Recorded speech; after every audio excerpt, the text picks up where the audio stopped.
So another year has ended, which means, of course, I have to list off my favorite books that I read in 2015.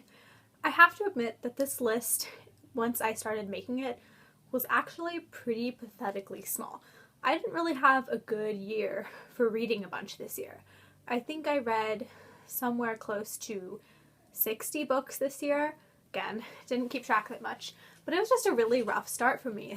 Last semester, I'm a senior now. Last semester I was a junior, and it was really crazy. It was really packed. I personally, of course, thought the junior year was the most important high school year for colleges and stuff, and I really cared about my AP Calculus exam, and so I was just super busy, swimming, whatever.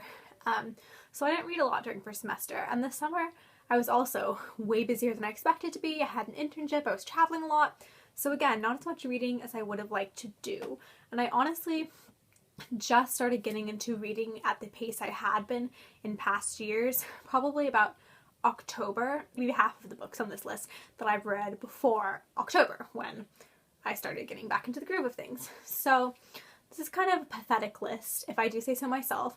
Also, a lot of the year was me catching up on popular series that people really enjoyed but that I'd never read. And so a lot of these books here are probably going to be pretty cliche and be like, that was really your favorite book of this year. I didn't read that many books this year, okay? So yes.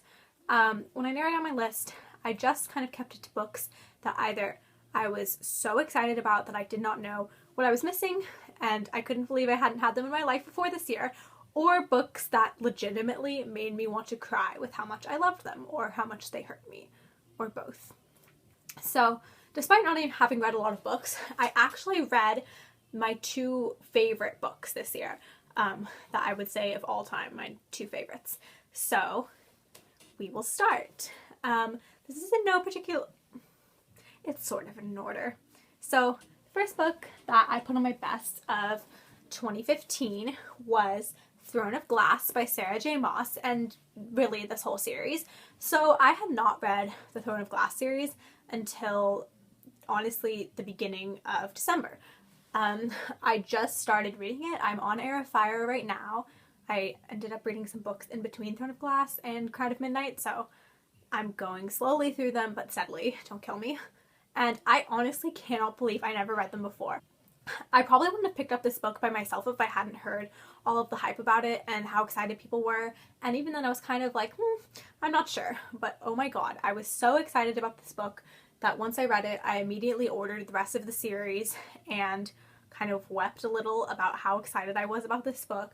This series is so good. I love the characters so much, and especially past the first book, the world building gets so intricate and so interesting, and there's nothing I love more than good world building.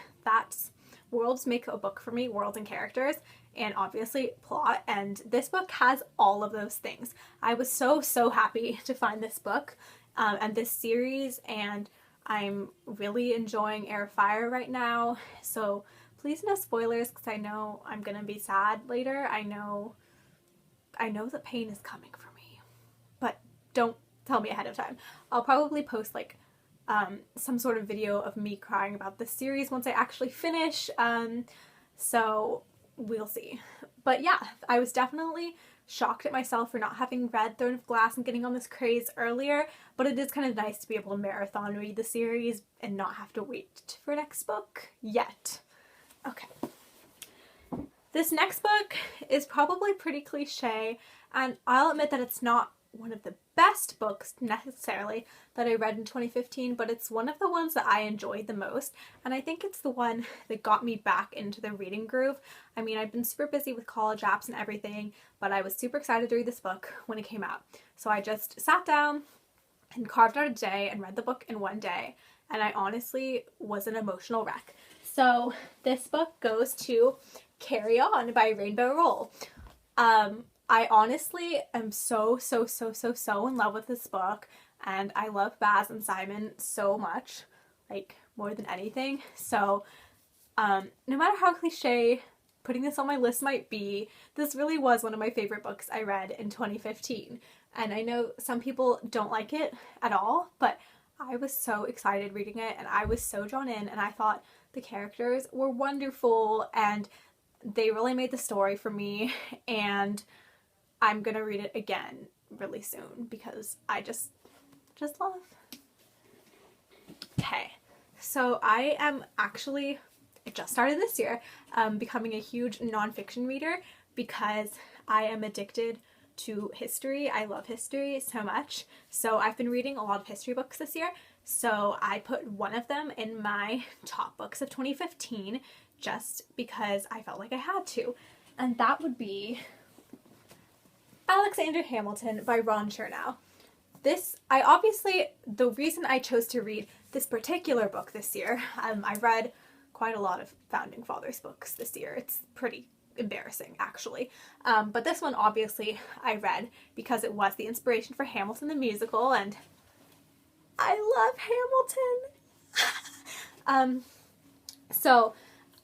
This book, it is quite a behemoth. It is like 800 plus pages, and then I just have to show you, look at the print and look how large these pages are and how tiny this print is.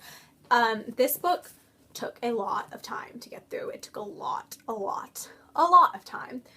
It's not a fast read for sure. I think it's very dense but very well written prose, and it's insanely well researched. I'm still in awe over how well researched this book is, and poor Alex, my poor boy, he had such a dramatic life that it's like, yes, it is nonfiction, but the first chapter, just reading the first chapter, you're like, oh damn, oh my god, this poor guy. It's like a work of fiction because poor kid. I love him.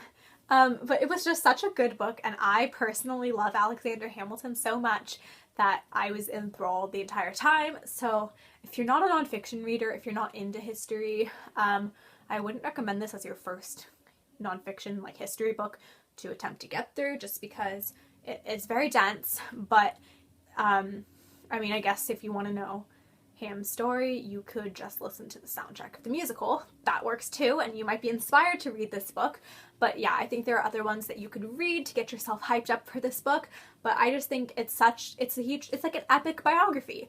And I love myself a good epic biography. So I'm very grateful that I read this book, and I'm very grateful to this book for inspiring the masterpiece that is Hamilton the musical.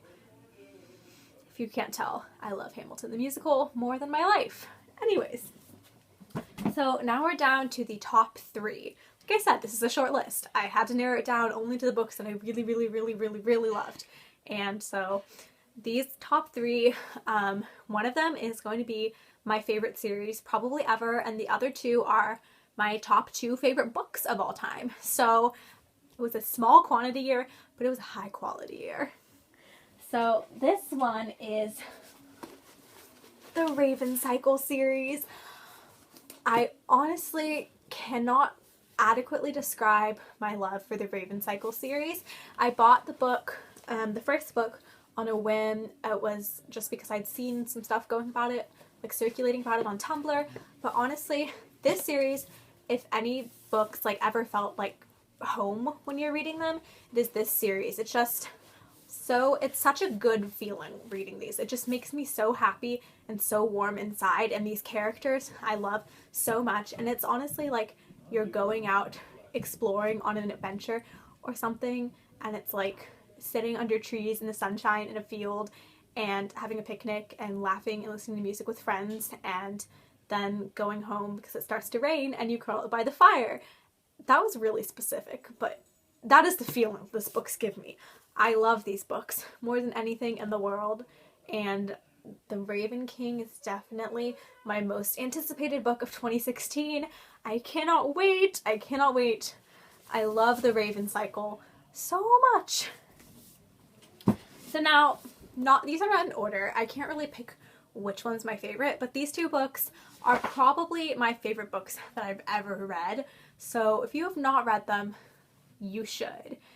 Here we have Aristotle and Dante Discover the Secrets of the Universe. Okay, so I normally don't read contemporary fiction. That's just not a genre I'm particularly interested in. But this book is a blessing to the world. The writing style is so good. The writing in general is so good. It's like on every single page and every single chapter, there is a quote that just blows you away. Like, oh my god, I wish I wrote that. That's so beautiful. in every chapter, on almost every page. It blows my mind still. And these characters are so relatable in every way, and their story just brings a tear to my eye, and it makes my little heart happy. I honestly would recommend this book to anyone ever. It is so, so beautiful, and even if you don't read contemporary fiction, you will not regret this book. It's beautiful. I love it so much. That's why it's one of my favorite books of all time. And then finally, my second favorite book of all time, which again, I can't really tell which one's the number one, they flip-flop, would be The Song of Achilles by Madeline Miller. And oh my, I still have a receipt in this book. Glad that's gone. So, for one, let's start here.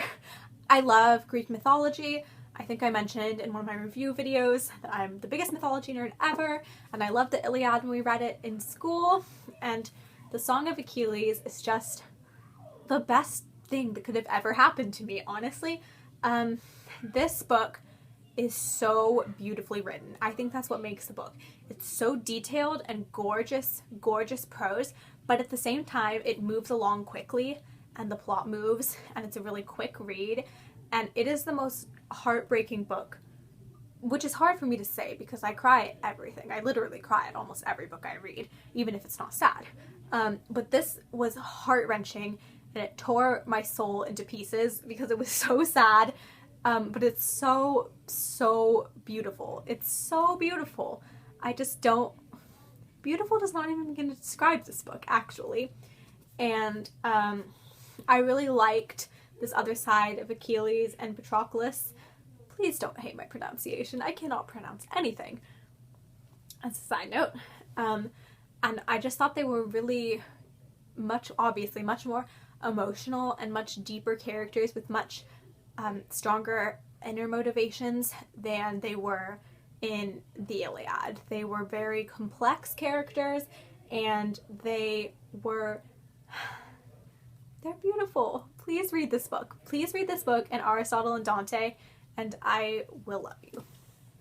So that was my very small list of my favorite books of 2015, and let me know below what your favorite books of 2015 were, because I could desperately use some recommendations.